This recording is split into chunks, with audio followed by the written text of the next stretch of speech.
So, being on my recent path to rediscovery, in other words, going through all my old shit, looking for stuff to throw away and stuff to keep, blah, blah, blah. I came across this poster tube that has major, major significance. See, attention Pedro,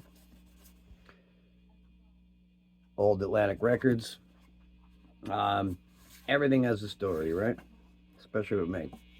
So, Pedro is Geezer Butler's guitar tech, bass tech, which I believe might have been the singer in the band Geezer, or played guitar in Geezer. I don't know. Either way, he's his tech. Now, a long time ago, when I covered a Black Sabbath, the first reunion tour in 96 or 98, 99. So, yeah, 99. They did a CD signing at Virgin Megastore in New York, 14th Street. And I went to that. And my sister had given me a Black Sabbath poster in 7th grade that I still have to this day. And it meant a lot. So I tried to get that poster signed by the whole band. And I took it out when I was online to get my CD signed. I pulled the poster out and tried to get them to sign it, and security tried to take the poster away. I got dragged off the line. It turned into a huge thing with me and several security guards trying to take the poster out of my hand and me going, I am not letting go of this poster. And eventually they let me go back online and get my CD signed. But and that was all because Jeff Wolf brought so much crap that they kiboshed anybody getting anything other than the CD signed. He was like 2 people in front of me, and he brought so many things to get signed. He ruined it for all of us, Jeff. Never forget that. So, down the road, I do an interview with Geezer for Metal Maniacs. And I bring the poster. I have him sign it for me. And I'm like, at this point, I've been contacted by a friend of mine. I wasn't really shooting stuff anymore. But my friend from Metal Blade Records, Kelly, was flying home from New Jersey, the PNC show, the Holmdel, New Jersey. She was flying home back to LA after that show, and she knew, one, I lived in New Jersey, and two, I would take her to the airport. She'd crash at my apartment, and so we did that. My plan was to meet her at Ozfest, and she'd hook me up while she was there at Black Dahlia. Anyway, so I interviewed Geezer, and I asked him at the end of the interview, I was like, this poster mean a lot to get the rest of the band to sign it, and I know you guys are playing in like 2 weeks in Jersey for Ozfest. Would there be any chance for me to get this signed? So Geezer Butler from Black Sabbath tells me, yeah, just bring it down, find my tech Pedro, give it to him, I'll get it done. I'm like, cool. Black Sabbath's going to get my poster signed for me by Black Sabbath.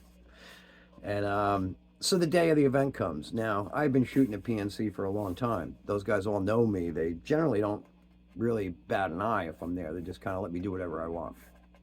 And which I would take full advantage of that. Usually, the one time that I decide to play by the rules, because I know Ozfest is strict, because that photographer I mentioned before, he got caught bootlegging Ozzy shots in one of the Ozfests, and he was blackballed from shooting Ozfest forever. So I know Sharon, well, I won't go on my Sharon tirade, because,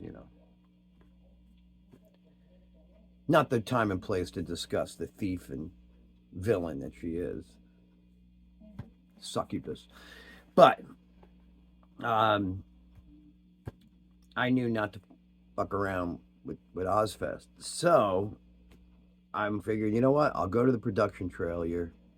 I'll go to the production trailer and I'll find somebody from Ozfest, and I'll find out if Pedro's here and if I can get this to him. So I go all the way backstage and I find the production trailer. I go on there, and when I open the door, it turns out that I recognize one of the girls working in production, and she turned out was I'm pretty sure she was the tour manager for a while for Static X when I was really tight with them. So I recognized her immediately. She recognized me. Hey, how you doing? Hugs and hellos and all that. I'm like, hey, I was talking to Geezer last week, and he told me that if I got this poster to Pedro, I can get it signed by the band. And I didn't want to do the wrong thing, so I figured I'd find out if the Sabbath crew is here, if Pedro's around, and if it would be okay for me to get this to him. And she's like, oh, well, I don't think they're here yet, but, it's cool. Hang on a minute. We'll figure it out.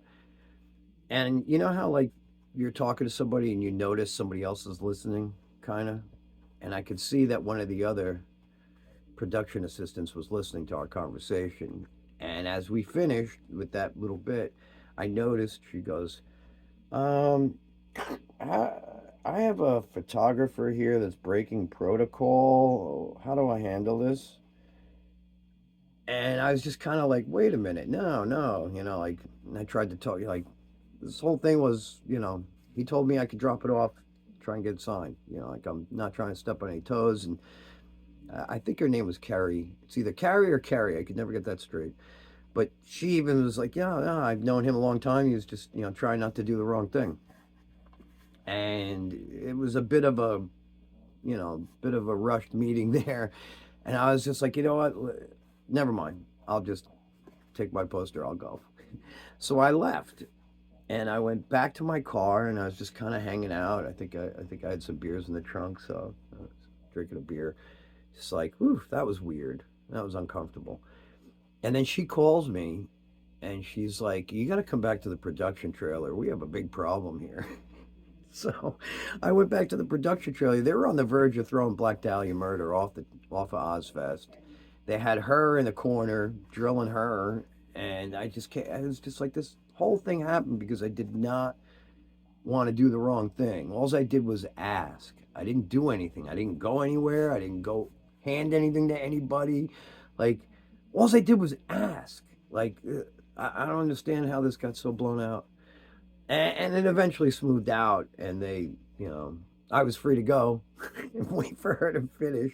And after Black Dahlia's set, she came. I drove her to my house. I made her a nice dinner. We crashed. I drove her to the airport the next day.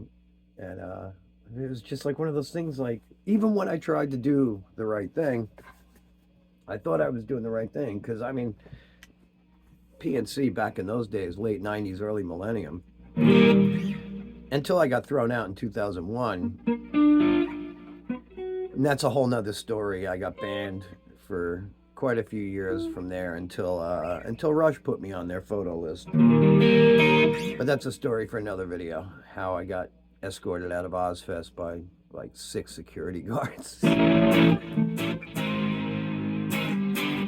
My publisher was not pleased.